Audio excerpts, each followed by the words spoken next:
আজকে সর্বপ্রথমে বলতে চাই, আমি নারী হিসেবে লজ্জিত, আমি বাংলাদেশ হিসেবে লজ্জিত, আমি বাঙালি জাতি হিসেবে লজ্জিত।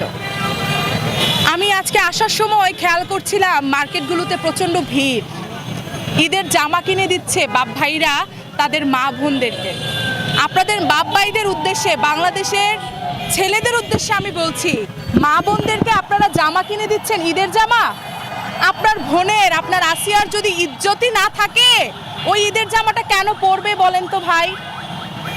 আমার মাকে আমি জামা কিনে দিচ্ছি ঈদের, আমার 80 বছরের মাও বাংলাদেশে সেফ না, আমার 8 বছরের আসিয়া বোনটাও বাংলাদেশে সেফ না। আর আমি ডক্টর মোহাম্মদ ইউনূস স্যারের উদ্দেশ্যে দৃষ্টি আকর্ষণ করে বলছি, আসিয়াকে দাফন করে দিচ্ছেন আপনারা, আমাদের প্রতিবাদকে কিন্তু দাফন করতে পারবেন না আপনারা।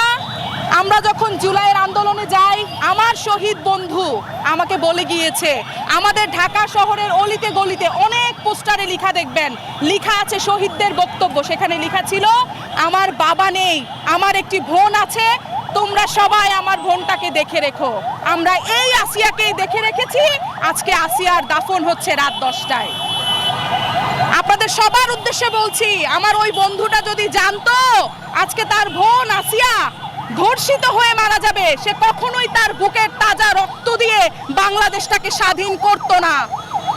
আমি মৃদুল যখন জুলাইয়ের আন্দোলনে যাই, পিছন দিয়ে গন্ডগোল হয়েছিল ভাই, তখন মনে হয়েছিল এই বুঝি শেষ, বাপ ভাইয়ের সাথে আর দেখা হবে না, মার সাথে আর দেখা হবে না, শেষ, দেশের জন্য জীবনটা দিলাম আর কি।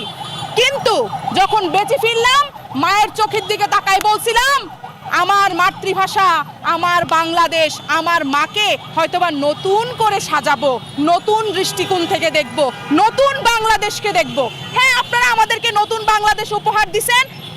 সন্ধ্যার পরে কোনো পুরুষ মানুষ ছাড়া আমরা বের হইতে পারি না, 2000 টাকার বেশি সাথে রাখতে পারি না, হাজার হাজার ছিনতাই উপহার দিছেন, অনেক অনেক ডাকাতি উপহার দিছেন, অনেক অনেক লাশ উপহার দিছেন নতুন বাংলাদেশে। এটা যদি জুলাই মাসে জানতাম, আমি অন্তত এই স্বাধীনতার জন্য যাইতাম না ভাই। আজকে আসিয়ার মৃত্যু হয়েছে, জায়গায় জায়গায় পোস্টার হচ্ছে, জায়গায় জায়গায় ফেসবুকে স্ট্যাটাস দিচ্ছে আমার ভাইয়েরা, কিন্তু আজকে আমাদের বাংলাদেশে মানে প্রতিবাদটা হয়ে গেছে কেমন যেন ফেসবুক ভিত্তিক। কেন বললাম? আমরা এক্ষুনি ফেসবুকে স্ট্যাটাসটা শেয়ার করছি, কিছুক্ষণ পরেই ওই যমুনাতে বসুন্ধরায় যেয়ে শপিং করতেছি। কিন্তু এই বাঙালি জাতি গান লিখে গেছিল, এই বাঙালি জাতি দেশ স্বাধীন করার সময় বলছিল, মোরা একটি ফুলকে বাঁচাবো বলে যুদ্ধ করি, মোরা একটি মুখের হাসির জন্য অস্ত্র ধরি। আজকে আসিয়ার মতো 8 বছরের ফুলটার জীবন তছনছ হয়ে গেল, ফুলটা ঝরে পড়ে গেল। হাজার হাজার ধর্ষিত নারীর এরকম সুন্দর সুন্দর ফুলের মতো চেহারাগুলো, আমরা আজকে ধর্ষিত নারী।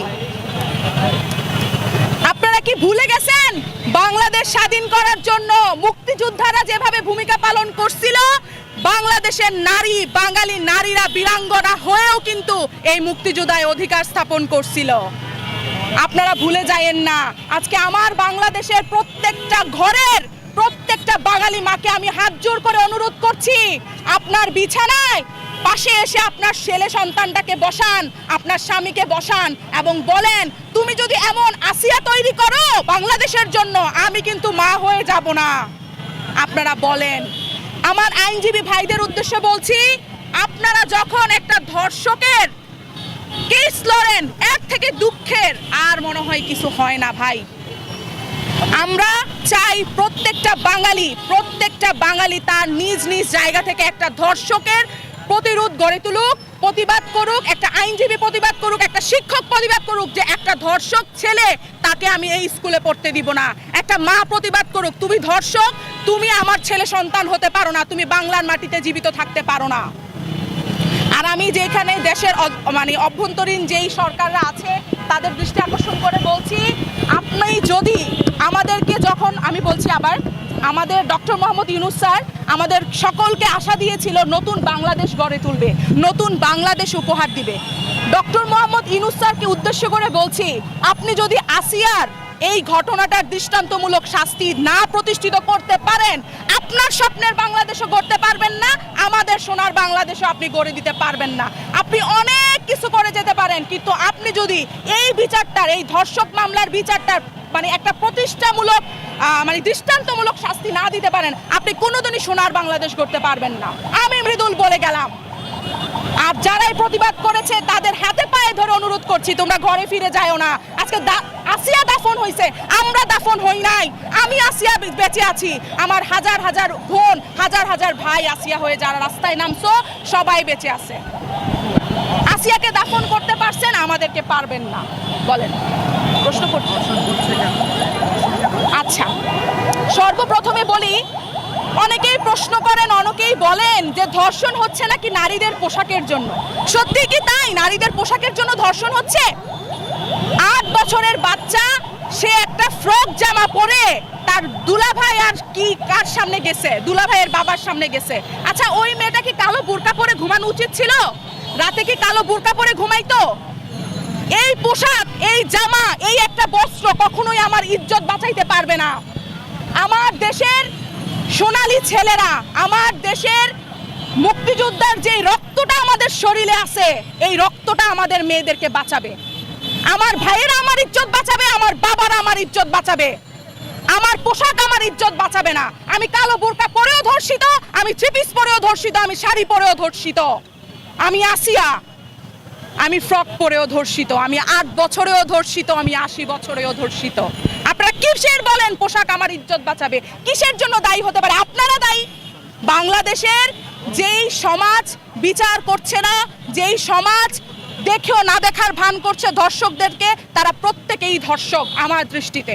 অন্যায় যে করে, অন্যায় যে সয়, প্রত্যেকেই সেম ভাবেই অপরাধী। হ্যাঁ, বাংলাদেশের সকল পর্নোগ্রাফি সাইট বন্ধ করে দিয়েছে, এতে কি মনে হয় আপনার ধর্ষণ কমবে? আচ্ছা, আপনারা খুব একটা মানে কি বলবো, ওই বলে না যে মশার সাথে আপনি ইয়ে করে রাগ করে মশারি পুড়ে ফেলছেন আর কি, বিষয়টা এমন হয়েছে। আরে ভাই, আপনি দৃষ্টান্তমূলক শাস্তি দেন, কার বাপের ক্ষমতা আছে? বাঙালি কিন্তু ভিতুর জাতি, ভুলে যাবেন না। যদি দেখে যে একটারে লটকাই মারছেন, একটারে লটকাই শাস্তি দিছেন না, কাউরার বললাম না আমি, তার পুরুষত্ব ভুলে যাবে সে, তার এই আবেগ অনুভূতি জাগবে না ধর্ষণ করার জন্য, নিজের বউর কাছে যাইতে ভয় পাবে।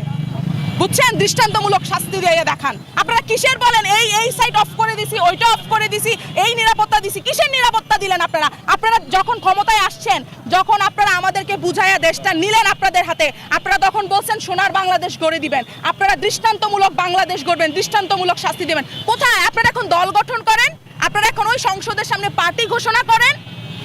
আসিফ নজরুলের সাথে, ভাইয়ার সাথে কি এই কথা ছিল আমাদের? হাসান আব্দুল্লাহর সাথে কি এই কথা ছিল আমাদের?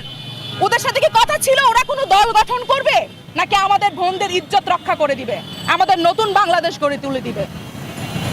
আমরা ভীতু, আমরা আবার ভয় পেয়ে তাদেরকে বাহবা দিচ্ছি। ভয় পেলে হবে না। প্রত্যেক নারীর উদ্দেশ্যে বলছি, তোমরা জেগে ওঠো।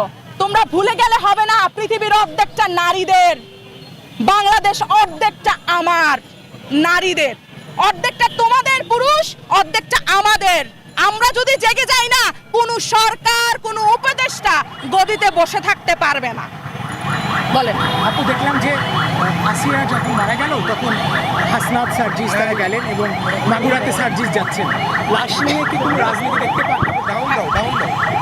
আমি লাশ নিয়ে রাজনীতি দেখতে পাই কখন জানেন? যখন আমি খুব অবাক হই, আমার ডাক্তাররা যারা আসিয়াকে চিকিৎসা করেছে, সে আসিয়ার পাশে দাঁড়ায়, ছবি পোস্ট করে। কেন তুমি ছবি পোস্ট করলা? আমি দেখতে পাই অনেক উপদেষ্টারা দল বল নিয়ে, প্রশাসন নিয়ে আসিয়াকে দেখতে চাই। কেন তুমি দেখতে যাবা? আসিয়ার চিকিৎসা না করে তোমরা আসিয়াকে দেখতে যাও, তোমরা ফটোশুট করতে চাও। আমাদের কি বললেন, হাসান আব্দুল্লাহ যাচ্ছে, আমাদের আর্মিরা যাচ্ছে, অনেকেই ছবি পোস্ট করছে। কেন ভাই ছবি পোস্ট করছো? তোমরা কি নিজেদেরকে বীর পুরুষ মনে করছো? তোমরা কি মনে করছো মাগুরায় যাচ্ছি, কবর জিয়ারত করছি, দাফন করছি, আমরা বীর পুরুষ?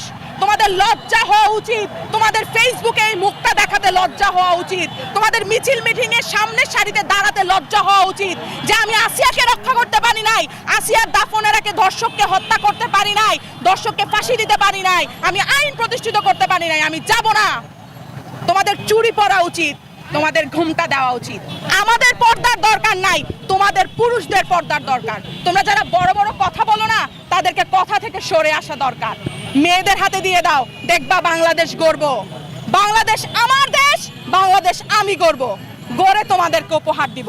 প্রত্যেকে মনে করছো আমি বাংলাদেশ হাতে নিয়েছি, তোমরা আমাদের শিক্ষক, আমাদের ছাত্র, আমাদের কোমলমতি ছাত্রদেরকে উদ্দেশ্য করছো, তাদেরকে যেভাবেই হোক দেশ স্বাধীন করছো। তোমরা এখন আমাদেরকে স্কিপ করে দিছো। 8 বছরের মেয়েটা ক্লাস 3 এর শিক্ষার্থী, কিন্তু ক্লাস 3 এর শিক্ষার্থী না, আমাদেরকে তোমরা সাইড করে দিছো। তোমরা এখন দল গঠন করতেছো। আর এটা কোন কথা? আমার যেই ভাইয়েরা আজকে রক্ত দিছে না, তারা কোথাও না কোথাও থেকে আফসোস করতেছে, এমন জানলে আমি আমার রক্ত দিতাম না। মারে আমারে মাফ করে দিস, বোন রে আমারে মাফ করে দিস, আমি বাচ্চা থাকলে তো তোর ইজ্জতটা আমি রক্ষা করতাম। সবার উদ্দেশ্যে বলছি, আপনাদের হাতে পায়ে ধরে বলছি, নারীকে চেতাবেন না।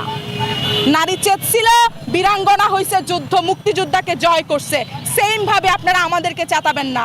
2024 সালে আমরা রুখে দাঁড়াইছি, 26, 27, 28, 29, 30-এর রুখে দাঁড়াইতে সময় লাগবে না। নারী পারে না এমন কিছু নাই, নারী আপনাদেরকে জন্ম দিছে, নারী বাংলাদেশ জন্ম দিছে।